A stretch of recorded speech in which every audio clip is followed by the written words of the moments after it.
Welcome to the Old-Fashioned Masonic Podcast, where we talk all things Freemasons, while drinking an old-fashioned. If you're not already a subscriber, please hit that subscribe button now. Platforms other than YouTube tend to block some of our content. Subscribe now to get up-to-date videos and shorts as they release. Now, enjoy this episode. Welcome to the Old-Fashioned Masonic Podcast, where we talk all things Freemasonry while drinking an old-fashioned. I'm Brian. And I'm Mark Reeder. So you met Mark on a previous episode when we talked about his legacy as he's working his way up the Grand Lodge line in Kansas. So today, I'm going to put Mark on the spot a little bit. Mark talked about on his episode, one of his duties early on, he was put on the membership committee. Yeah. And membership is near and dear to his heart, obviously a lot of ours heart as well, because without a good quality membership program, we're in trouble. We are. Right? We are. So I'm going to ask some questions, borderline controversial, but that's okay. We can do what we want on the podcast. So I'm going to ask you this question. There's been an old adage, an old saying for 100 years. Well, before we go to that, the old school way, the rumor was men had to ask 3 times before we let them join the fraternity. We've all heard this, right? We have. Yeah. If that was true, and maybe in some cases it was true and it was bastardized. Might have been tradition at lodges at times. Did that screw it up a little bit? Did we miss some people? Yes, I think we did.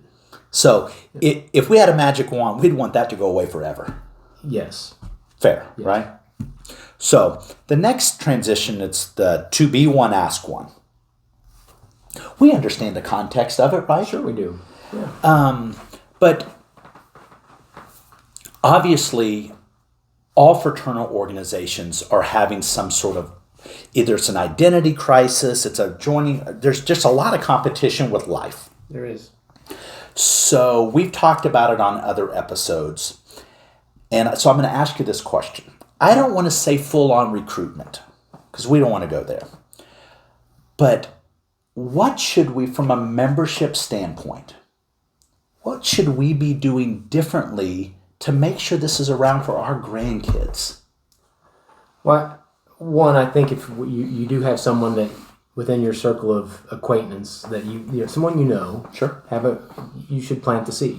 Plant the pump, whatever. Yeah, however you want to word that, but you have to be willing to plant that seed, but let it grow on its own. Right, you're not forcing it down. We don't want to turn into salesmen and here's the signed petition. That's not what I mean by that. I mean by, hey, I really see value in being a Mason and the things I get, and be able to share with them why you like being a Mason, why you see value in it, and just let them know, hey, I think you'd be a good Mason. I agree. I think I'm a product of this. My dad and my grandfather never told me, hey, we think you'd enjoy this. They never planted that seed. And I never felt this way, that I wasn't good enough to be a member. Okay. But I think some young men could get that perception, sure, because, well, Dad never asked me to join. Grandpa never said, hey, I think maybe they don't think I'm worth it. They might not think I'm good enough. Hear what he's saying, folks. And yeah, especially in the younger generation, that has nothing to do with it. Yeah. They were just living by that old tradition of, and it's not even a bylaw. No, this old urban myth code crap, whatever it was. And that younger person, that younger man doesn't have maybe not have the self-worth yet well, golly, Dad didn't think I'm good enough for that. Mm-hmm. That could have been the perception, and then once life happens, it's too late. So let's stay on this first topic yet. So we got a circle of friends. The first thing you have to do, correct me if I'm wrong, you as a Mason and a man have to carry yourself a certain way. If you want people to join and at the end of the day, I'm going to tell you this. Most people think when I say, what's the brand of Masonry? Well, it's the square and compasses, Brian. No, it's not. It's you. It's you. It is definitely how you act in the community and with others, and how you treat others. Yeah. Is they need to see Masonry in that. If you go and you're going to go buy a car somewhere. If you're going to go buy a car and the salesperson that approaches you is a total tool, right? You're going to say, I'm never going to that dealership. They're X. They're not going to remember that it was just the salesman that was not meeting expectations. It's that brand, right? That person, it's that dealership. So first of all, we have to be we're supposed to be doing this anyway, guys, but we have to be people that what's he part of? I'd like to be part of that. So that's number one, right? That is, and people don't remember what you said. They remember how you make them feel. I agree. So it's not just the words you say. You have to truly be vested in them and show value in them and mean it. That's true. And that's how they're going to maybe really think about that seed you just planted, and hopefully it grows. That's true. So let's go back to that. So let's assume we're representing ourselves in the way that a Mason should, and we're representing the brand. Okay? So we're buddies, we're pals, we've known each other, insert number of years. Okay? Mm-hmm. And I'm a Mason because I talk about it. I mean, I go to meetings, I go to, whether it's Lodge, York Rite, Scottish Rite, Shrine, whatever thing we're involved in, we're all there. Well, he must be doing something Masonic tonight, right? Okay, that happens, right? Oh, yeah. Sure. So, in your vision of this, would this be appropriate? So, hey, can we do something tonight? Any way we can do it on Thursday? I've got Lodge tonight on Wednesday. No problem. Yeah, we can do that Thursday. Hey, by the way, I do a lot of stuff with the Masons. Yeah. You ever thought about it? You've never really asked me many questions about it. Has it ever piqued your interest? Is that a fair plan? I think that's a fair plan. That's exactly what I envision. It's not like, hey, I'm in the Masons, you want to join? You need to do this right now. Right. It's, hey, have you thought about this? I see that. And if it's an event, if you're attending an event when you're having that conversation that they can attend, that it's open. Okay. Hey, why don't you come with me tonight? Yeah, obviously your Wednesday's going to be clear. You wanted me to do something. Hey, why don't you come with me? I mean, they can meet you there. They can enjoy the camaraderie that happened before the meeting or after the meeting. They don't have to go in Lodge yet, but they can come. I'm actually, my son hasn't really showed any interest in it, but I asked him if he wants to go with me. Anytime I'm going to an event that I'm just asking, hey, you want to go? One day he'll say yes. Yeah, I hope so. Yeah, hope so. So let's go with that. So lodges, a lot of lodges that I know of, they'll have a meeting at 7:00 on a day. Well, before that, they usually get together and eat. Whether it's at their lodge, they meet somewhere. There usually is some sort of social time before, or there's a social time afterwards. Should we not? Let me ask this question. If you're not, as a lodge, if you're going there just to do a damn meeting, you're killing yourself. You're missing something. You need to do something before or after. And if we're doing something before or after, should that not be the time of, hey, I'm in part of this, but before I have a lodge meeting, I know you wanted to go grab a bite to eat. Want to go meet some of my Masonic friends? Yeah, come eat with us. Okay. Russ talked about this on a podcast that we released in November about we challenged everyone to do a social. Russ Brown is notorious for, he'll bring what he calls his church friends and his Mason friends together. And I know most of his church friends, and I would argue that most of his church friends know his Mason friends. And Russ never says, hey, why aren't you joining? But now they're getting to see all of us. They see that interaction. Yeah. They see that brotherhood that we experience in those events. You can't. Men of good character, they'll crave that. They'll see value in that. Well, and it goes back. I truly believe that. I agree too. And we had a little conversation off camera. Most good men travel in circles with good men. That's what helps them be good men, right? Yeah. So we're not saying this. We're not saying all-out recruitment, start today, run, go ask everyone. We're saying that we could be doing a better job of planting the seed, priming the pump, inviting to open events. Especially of men that you've known for years, and they're good men. Right. If we just did that, we would grow. I agree. Well, Jeff Souter, he pushed membership for years, and there was the slogan was that just one, because if everyone were to replace themselves, right, you never have a membership problem. If you were to replace yourself. Correct. Because you have to do that because at the end of the day, we're fighting the death curve. I mean, that's reality. And a lodge has to have a plan to make Masons. Correct. And I'm sure if you said in most lodges today probably don't have a plan.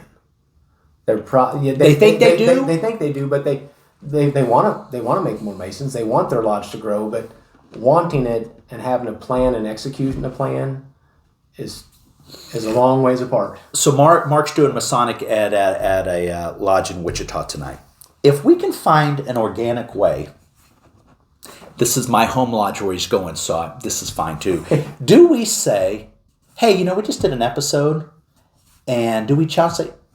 What's your plan? Do we challenge it? I'm going to touch a little bit on some of the things I normally present on some information that's available to us through Maury. Okay. About where your lodge is trending and how it looks and what your past history is, and using that data with your membership committee to grow, to put a plan together. I'm going to numbers don't lie. I'm briefly touched, but I'm really not presenting tonight on Grand Lodge programs. Right. I'm just going to kind of skim over the things I normally talk about. Yeah. But it might spark some interest, because if you don't know how many, if the members sitting there tonight have no idea how many Masons we raised last year, that's a problem. Well, how do you know where you're going? Yeah, right. What's your roadmap? We have no roadmap. And that has nothing to do with any of the other things that come into membership. But the lodge itself, we have to make Masons. If we want to be here for the next generation, we have to make Masons. I agree. Would you argue, or would you disagree? For years, when people were just joining, Blue Lodge Shrine and all that, you could be reckless and nothing matters. But we never treated it like a business from the standpoint of the roadmap is your business plan. Sure. And if you want your business, I sell X widget. If you don't have the roadmap to how you sell that widget, you're dead. You're going to die off. If you don't have that roadmap to how to communicate your widget to your customers, you're dead, right? Your prospective members. You've got to be here. You've got to be on paper. You've got to be on print. You've got to be able to appeal to the masses, right? You do, definitely. We're not running it as a business like we should in some standpoints. And that's something that I think across, not just in the Kansas jurisdiction, that's in Masonry across the United States. And not just Masonry, all fraternal organizations, I might argue. Correct. Right? They don't have a plan. That we talk about it, but it's not, and that's, I think the biggest problem is Grand Lodges can't fix this. They can bring tools to the table, but it takes the members of your lodge rolling up their sleeves and getting to work. It just does. If that doesn't happen, I know a lot of people, well, Grand Lodge does this, or the grand jurisdictions across the United States do not make Masons. Right. They don't. Even when you talk about jurisdictions that do the alternative paths. Yep. That's not, their lodges bring those people to those events. Yeah. They're joining that lodge. They're not joining the grand jurisdiction. So right, that's true. It takes brothers at the local lodge rolling up their sleeves, having a plan, and then putting in the work. Agree. And I'll go back to something that Most Worshipful Stoops said when he was Grand Master. And again, I always say, Stoops was pretty controversial, but he's very calculated. He knows what he's doing. I liked his style. A lot of people didn't get it, but there's one thing that he kept parroting that I agree with. You are Grand Lodge. So when somebody says, well, why is Grand Lodge not doing this? Why aren't you voting for it? Put a bylaw in. Why aren't you voting? We are Grand Lodge. We make the Grand Lodge doesn't make Masons. We make the Masons. And Grand Lodge does not make bylaws either. Right. Bylaws come from the craft. Right. To our annual communication to either pass or not pass. So Mike Stoops, we are Grand Lodge, and those listening, you are your Grand Lodge, whatever jurisdiction you're in. You can sit at home, sit on your duff and talk smack and do nothing about it. Or you can make a bylaw change. You can get involved in your committee. You can do a podcast and challenge people. There's lots of other things that we can do to help. But sitting back and mumbling to your people, I don't go to lodge because of X, fix the problem. You can break a cycle right now. You can't. And Yeah. Theodore Roosevelt had we actually had it in Lodge the other night. We read his, part of his speech, The Man in the Arena. Yep. It's easy to be the guy throwing the stone. Yep. Talking smack on the guy that's actually trying to do the best he can. Get in the arena. Roll up the sleeves and get to work. Even if you go in and take the L the first time, you want to put the program and it's just an absolute turd, right? But you know what? At least you got in and did something. I talk about the Discovering Freemasonry events. The first one you have probably will not be a success. Fair. That's okay. Sure. Don't stop doing them. Right. But just do your after-action review. Why? Right. Where did we what miss? could we do better? Because even if it's a home run, right. you can do better. Right. Right. Yeah. Even if you get 5 petitions that. Right. You need to always just keep doing them. Don't give up. Don't give up because we did that in the past. It didn't work. Try again. Try again. It's worth it. Our fraternity is worth trying again. 100%. Would you argue the membership is it can be a really easy fix if we deploy, let's have a few more open things and we just plant some seeds. We all know good men. And if we just target, we can all get one person. But listen, I don't think you're promoting. We don't care about quantity. We want the quality good men. I would rather have 10,000. I hear that a lot, that we want quantity over quality. It kind of chaps me a little bit. We do want quality. There's a lot of good men out there. A lot of great men out there that will make our fraternity better. And if we come at it from that perspective that we want quality over quantity, we're limiting ourselves with that statement. Fair. That is a very true statement. Yeah. I just don't like to lead with that. Sometimes we want just lead with the fact that we want quality men. You know what? And leave the numbers out of it. Because I've been on that as well. Just said it, quality, but you're right. We want quality men. And as long as we're targeting that, the problems will start to solve themselves. Let's not limit ourselves by trying to attach it to a number. That's fair. So that's fair. I just got checked, boys and girls. I like it though. But you're right. Anything else on the membership standpoint that is something just trivial, little? We're not saying we're turning a big ship. We're slowly just tweaking dials here. We're tuning in Tokyo, right? We are. And I attended a membership and marketing. I'm in the Shrine, and I attended a membership and marketing conference in Fort Worth last spring. Okay. It was very, very good event. But they talked about there's really no one magic pill. Right. We can talk about all the different things, but there's not one magic pill. It takes all of it coming together to keep our fraternity going forward. So our grandkids, which is important to me now at my stage of life, same. This fraternity is around for them, and it keeps going and going and going. Consistency is key too. Don't give up just because. Don't give up. I asked him to come and he didn't come. Okay. Right. Don't. So ask him again a different way. Yeah, when you have the next one, invite him again. Maybe he was busy. Other life happens. There's other things, but consistency. Don't let that ego get in our way. Dudes and egos. Because he didn't show up when they asked him to. Right. Well, I'm never going to ask him again. I invited him once. No. Come on, man. Right. Come on. Yeah, give him another chance. How many times do we have good leaders in lodges that you've asked and they didn't do it, but then they finally came back around, they ended up being stellar? What's the difference? It's not high. No, none. Timing. It's timing. It's timing. And just because right now may not be their time may come and you planted that seed. It may take 5 years for that tree to grow. Right. But it might grow. Right. And everyone, we talked about off camera, most forceful Darren Kellerman, one of my favorite grandmasters of Kansas. He was grandmaster with young kids. He was. We probably wouldn't have tried to take a bite of that. Because he's a way better man than us for many reasons. But I probably would have said no at the time.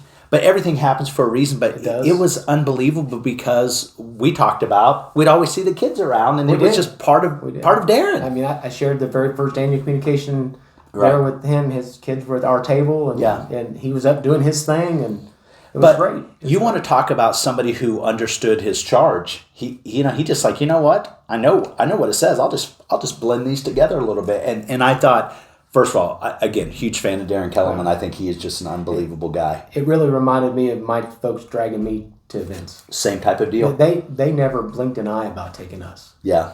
We figured it out. Somebody set out with us, made sure we stayed, and Mom and Dad did their thing. Here's the interesting thing that I think would be so cool. If his son decides to become a Mason, how many of us have seen him since he was a little boy? Wouldn't that be that could be a packed house? I would think so. That could be a packed house. Yeah. Darren. No pressure, Darren. Listen, if your son decides to be a Mason, I don't care about Mark. Send me the email. I want to be there. I will make it happen because I just think that was so cool to see that little boy running around. Well, and being a son and my dad being a Mason. Yeah. You get it. I get it. And Darren would. You know what? Yeah. I think there won't be a lot of dry eyes in the house. Oh no. So but when they let my dad do that part of yeah, that's pretty special. Pretty special. So I think that's what we have. So membership. We're going to close with this. It doesn't take a lot. You can prime the pump. It's not recruiting. And damn it, if you care about this fraternity being around, yes, and you run in a circle of good, if you don't run in a circle of good men, I don't know what in the world you're doing. Fix that problem. Fix it right now. Right? And you may say, well, all my friends are Masons. They're not, all your friends are not Masons. And you also have acquaintances that you might work with too. That's right. Right. It might be a coworker. It might be a coworker. Right. You may run in a circle of Masons. There's somebody that you may work with you could plant that seed. For sure. Represent the brand. That means yourself. So govern yourselves accordingly. Yes. We need to represent ourselves to represent the brand because one guy can screw it up for the rest of us. So let's, membership's right. pretty easy. So let's just talk about it, right? Talk about it. Cheers. Thanks for watching the Old Fashioned Masonic Podcast. Cheers. Cheers. What did you think of this episode? To continue to promote Freemasonry, hit that like button now. Don't forget to smash that subscribe button and give us a comment. The Old Fashioned Masonic Podcast, where real Masons talk Freemasonry. Don't forget to like, subscribe, and give us a comment.